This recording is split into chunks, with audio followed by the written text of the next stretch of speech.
SK kitchen and ব্লগে আপনাদের সবাইকে স্বাগতম। আজ আবারও চলে এসেছি একটা রেসিপি নিয়ে।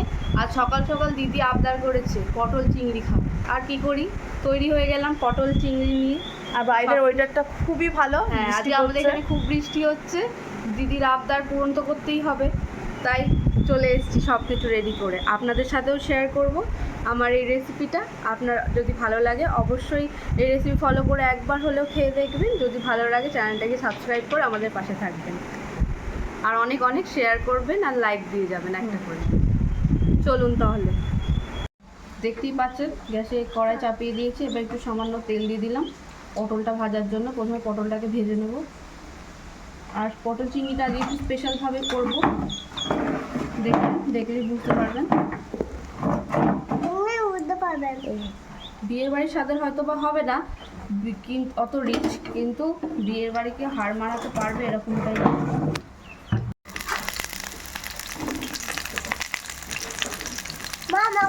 তেল গরম হয়ে গেছে, আস্তে আস্তে পটলগুলো তেলের মধ্যে ছেড়ে দেওয়া হয়ে গেছে। পটলগুলো নাড়াচাড়া করবো, আর সামান্য একটু লবণ আর সামান্য একটু হলুদ দিয়ে দেবো।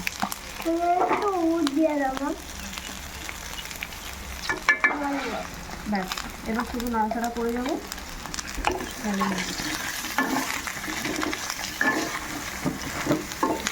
স্টার্ট। পটলগুলো হালকা ভাজা ভাজা হয়ে গেছে, হালকা ব্রাউন কালারে চলে এসেছে। এর মধ্যে কেটে রাখা আলুগুলোও দিয়ে দেবো, দিয়ে একটু নাড়াচাড়া করে নামিয়ে দেবো।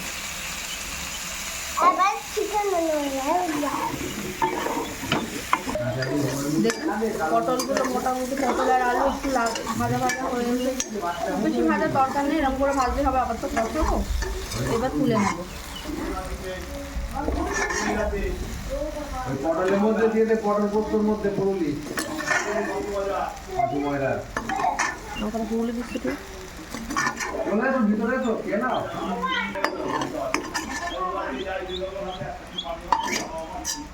না আগে যান ভালো করে আর ইয়ে করবা। আবার একটু তেল দিয়ে দিচ্ছি।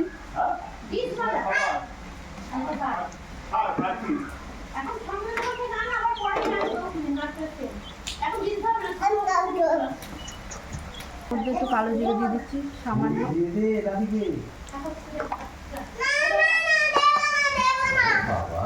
তার মধ্যে চিংড়ি মাছগুলো দিয়ে দেবো, একটু নাড়াচাড়া করে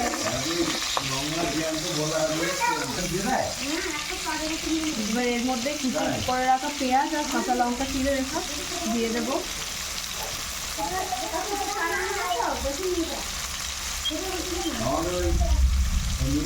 এবার নাড়াচাড়া করে দিতে হবে। পেঁয়াজ আর চিংড়ি মাছটা একসাথে একটু ভেজে নিয়েছি, তারপরে আদা জিরে আর রসুন বাটা দিয়ে দেবো, দিয়ে আবার একটু নাড়াচাড়া করে নেব।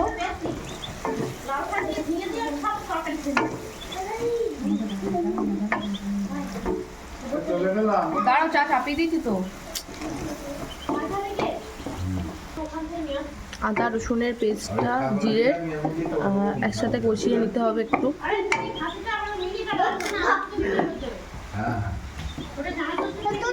একটু ভাজা ভাজা হলে আবার একটু জল দিয়ে দিতে হবে, পটল আর আলুটা দিয়ে। এবার নাড়াচাড়া করে নিচ্ছি, একটু লেগে যাচ্ছে, একটু সামান্য জল দিয়ে দেবো।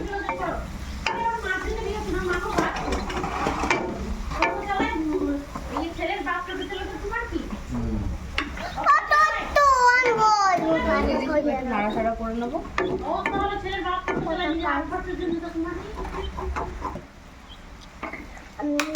এবার হলুদ গুঁড়ো দিয়ে দেবো,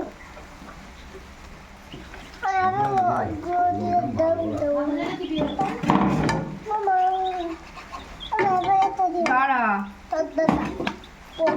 সামান্য একটু গুঁড়ো লঙ্কা দিয়ে দেবো।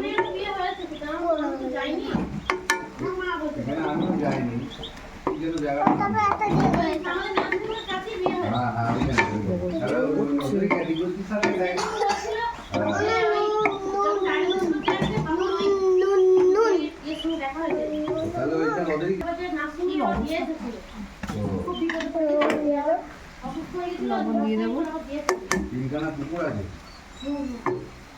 বিয়ে হয়ে গেলে এবার মিমি আমি যাবো মাছ ধরতে মুন্নাকে নিয়ে। চিনি দিয়ে দেবো। এবার ভেজে রাখা আলু পটল দিয়ে দেবো।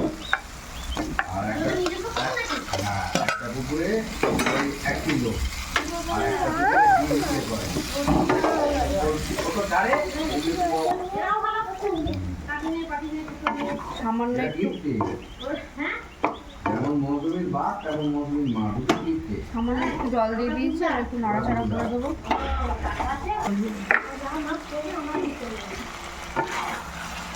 কষিয়ে নিয়েছি অনেক 10-20 মিনিট, 20 মিনিট না 2 মিনিট ধরে কষিয়েছি। 2-3 মিনিট কাটলে হবে না, কেটে দেবো। কাটলে হবে না, আওয়াজ হবে। কাটলে হবে না বলছি না, একভাবে ভিডিও হচ্ছে। মামদো করা কি কেটে দেবো কোনে এই অংশটা। বুঝলা 3 মিনিট ধরে কষিয়ে নিয়েছি, এবার জল দিয়ে দেবো। খাওয়া দাওয়া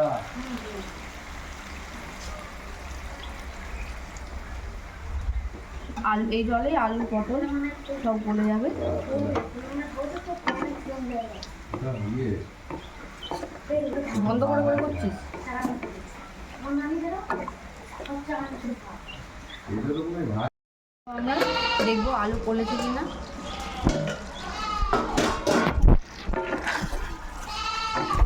দেখতেই পাচ্ছেন দেখি একদম আলু গলে গেছে, এক প্রকার রেডি হয়ে গেছে। এই পর্যায়ে সব থেকে স্বাদের যে ব্যাপার বলেছিলাম যে বিয়ের বাড়ির স্বাদ তো হার মানাবে, সেই জিনিসটা এবার দিয়ে দেবো। এটা হচ্ছে পোস্ত বাটা। পোস্তটাকে আমি খুব ভালো করে বাটিনি, একটু দানা দানা আছে, এইভাবে দানা দানা আছে। এই জল পোস্তটা এর মধ্যে দিয়ে দেবো। এবার একটু নাড়াচাড়া করে নেবো।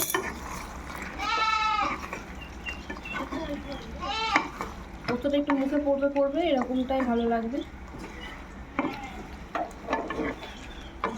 দেখতেই পাচ্ছেন পোস্তগুলো, হ্যাঁ পোস্তও দেখা যাবে।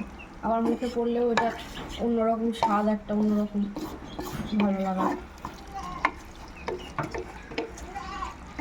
পটল চিংড়ি তো এমনিই ভালো লাগে, এই পোস্তটা দিলে পটল চিংড়ির স্বাদটাকে আরও দ্বিগুণ বাড়িয়ে দেয়।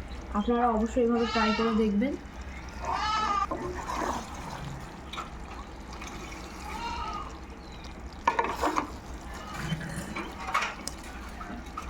একদম গলে গেছে আলু পটল সব, এরকম একটু গ্রেভি থাকবে।